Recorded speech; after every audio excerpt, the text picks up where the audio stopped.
नमस्कार, मैं हूं अंकुर और आप देख रहे हैं सत्य हिंदी। एक नजर अब तक की सुर्खियों पर। कांग्रेस के नेता दिग्विजय सिंह इन दिनों बीजेपी और बजरंग दल पर हमला बोल रहे हैं। शनिवार को एक बार फिर उन्होंने बजरंग दल और भाजपा पर बड़ा हमला बोलते हुए कहा कि अगर कांग्रेस सत्ता में आएगी तो बजरंग दल और भाजपा के लोगों के खिलाफ देशद्रोह का प्रकरण दर्ज किया जाएगा। उन्होंने कहा कि बजरंग दल और भाजपा के लोग पाकिस्तान की खुफिया एजेंसी ISI के लिए जासूसी करते हैं। कथित तौर पर जासूसी करने के लिए बीजेपी और बजरंग दल के लोगों के खिलाफ राजद्रोह का मुकदमा दर्ज किया जाएगा। बता दें, प्रदेश में इस साल के अंत में विधानसभा चुनाव होने वाले हैं। उसी से पहले कर्नाटक वाला मुद्दा मध्य प्रदेश में भी जाग रहा है। पश्चिम बंगाल के मुख्यमंत्री ममता बनर्जी ने शनिवार को आरोप लगाया कि भाजपा जातीय दंगों की योजना बनाकर उनके राज्य में मणिपुर जैसी स्थिति दोहराने की कोशिश कर रही है। न्यूज एजेंसी NI के मुताबिक उन्होंने राज्य के मंत्री बीरबहा हांसदा के वाहन पर हमले की निंदा की और कहा कि शुक्रवार को हुई इस घटना के पीछे कुर्मी समुदाय के सदस्य नहीं बल्कि भाजपा कार्यकर्ताओं का हाथ है। ममता ने पश्चिम मेदिनीपुर जिले के सालबोनी में एक रैली में कहा कि मणिपुर में जातीय हिंसा के पीछे भाजपा थी। भगवा पार्टी पश्चिम बंगाल में समुदायों के बीच इसी तरह के दंगों को दोहराने की कोशिश कर रही है। वो ऐसी स्थिति बनाना चाहते हैं जिसमें आदिवासी कुर्मियों से लड़ें ताकि सेना को बुलाया जा सके और निर्दोष लोगों पर फायरिंग हो। ममता बनर्जी ने कहा कि राज्य में जातीय दंगों को हवा देने की कोशिश करने वालों को बख्शा नहीं जाएगा।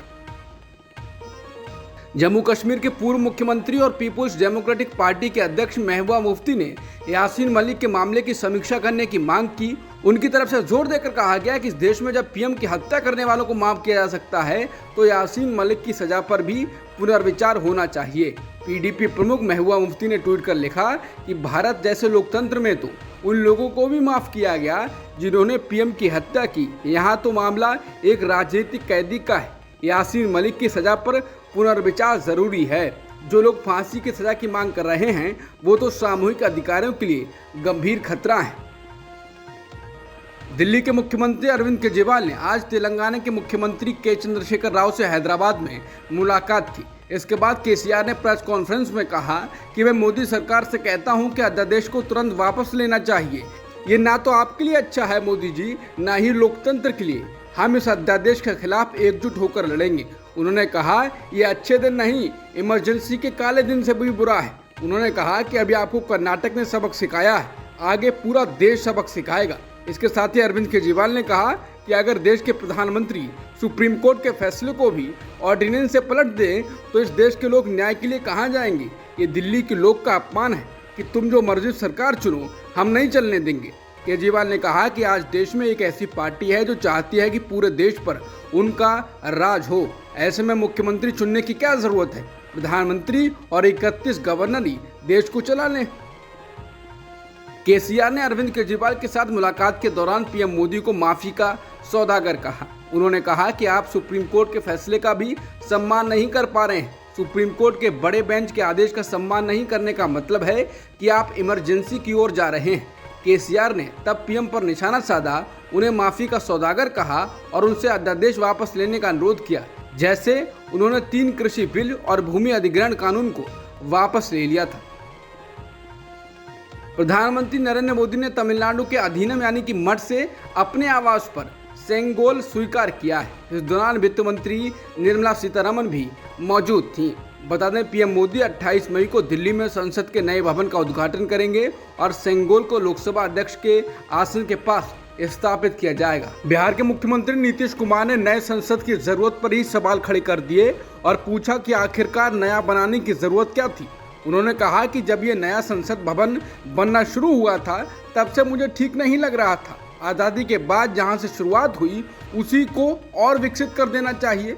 अलग से नया बनाने का कोई मतलब नहीं है। क्या पुराना इतिहास ही बदल देंगे?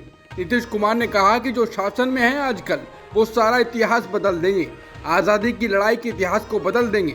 देश का जो इतिहास है वो बहुत ज़रूरी है। इसके साथ ही उन्होंने प्रधानमंत्री नरेंद्र मोदी के हाथों रविवार को होने वाले संसद भवन के उद्घाटन पर भी सवाल उठाया और कहा कि ये काम राष्ट्रपति के हाथों से होना चाहिए था।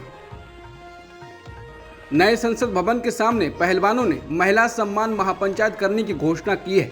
बता दें, रविवार को प्रधानमंत्री नरेंद्र मोदी नए संसद भवन का उद्घाटन भी करेंगे।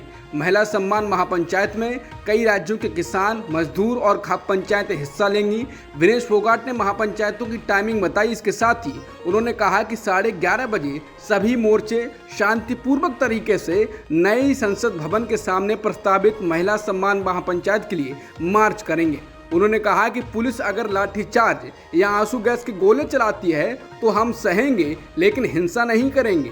अगर पुलिस हमें गिरफ्तार करती है तो हम गिरफ्तारी देंगे। उन्होंने कहा कि महिला सम्मान महापंचायत में हम देश की सभी महिलाओं को आमंत्रित कर रहे हैं। जितनी भी महिला सांसद और विधायक हैं सभी आमंत्रित हैं, भले ही वे किसी पार्टी से हों। जेल से मनीष सिसोदिया ने महिला पहलवानों को न्याय देने के लिए पीएम मोदी को पत्र लिखा है। आम आदमी पार्टी ने ट्वीट कर इसकी जानकारी दी है। सिसोदिया ने लिखा है कि प्रधानमंत्री, जब ये बेटियां पदक जीतकर आती थीं तो आप हंसकर इनके साथ फोटो खिंचवाते थे, इन्हें अपने परिवार का हिस्सा बताते थे। सिसोदिया ने कहा कि आप अपने विरोधियों को जेल भेजिए, फांसी पर लटका दीजिए, लेकिन भारत का गौरव बढ़ाने वाली बेटियों को न्याय दीजिए, वरना इस देश की कोई भी बेटी अपनी आवाज़ उठाने की हिम्मत नहीं करेगी। प्रधानमंत्री नरेंद्र मोदी की अध्यक्षता में आज नीति आयोग की 8वीं गवर्निंग काउंसिल की बैठक हुई। हालांकि इस बैठक का 8 मुख्यमंत्रियों ने बहिष्कार किया।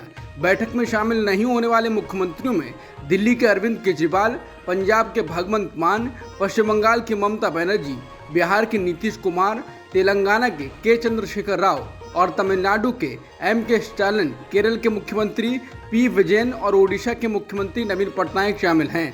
हालांकि बीजेपी नेता रविशंकर प्रसाद ने प्रेस कॉन्फ्रेंस कर बैठक में शामिल न होने वाले मुख्यमंत्रियों पर सवाल उठाए। उन्होंने कहा कि आज नीति आयोग की बैठक में 8 मुख्यमंत्री नहीं आए। नीति आयोग देश के विकास और योजनाओं के लिए बहुत ही महत्वपूर्ण है। इस बैठक के लिए 100 मुद्दे तय किए गए हैं। अब जो मुख्यमंत्री नहीं आए हैं वो अपने प्रदेश की जनता की आवाज़ यहाँ तक नहीं ला रहे हैं। मोदी विरोध में आप कहाँ तक जाएंगे? पिछले कुछ समय से जहां तक केरल स्टोरी को लेकर देश भर में जगह जगह विरोध देखने को मिल रहा था, वो अब पश्चिम बंगाल में film the diary of West Bengal को लेकर विवाद खड़ा हो गया है। कोलकाता पुलिस ने डायरी ऑफ वेस्ट बंगाल के निर्माता और निर्देशक के खिलाफ FIR दर्ज की है। इसमें आरोप लगाया गया है कि फिल्म के ट्रेलर ने समुदायों के बीच दुर्भावना को बढ़ावा दिया है। आरोप लगाया गया है कि फिल्म में पश्चिम बंगाल को बदनाम करने की कोशिश की गई है। समाचार एजेंसी PTI की खबर के अनुसार FIR अमरस्ट पुलिस थाने में दर्ज की गई है और निर्देशक सनोज मिश्रा को 30 मई से पहले जांच कर रहे अधिकारी के सामने पेश होने के लिए कहा गया है। इस फिल्म के ट्रेलर में रोहिंग्या मुसलमानों और बांग्लादेश के कट्टरपंथी मुसलमानों के बंगाल में बसने और सांप्रदायिक सौहार्द के बिगड़ने की कहानी बताई गई है।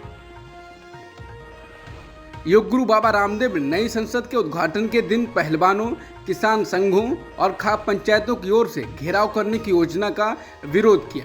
उन्होंने कहा कि संसद लोकतंत्र का मंदिर है। देश के 5 लाख लोगों के बलिदान की बदौलत जो आज़ादी मिली है उसका सम्मान का ये सर्वोपरि केंद्र है। जब ये गौरव पल घटित हो रहा है उस पर उसका घेराव करना ठीक नहीं।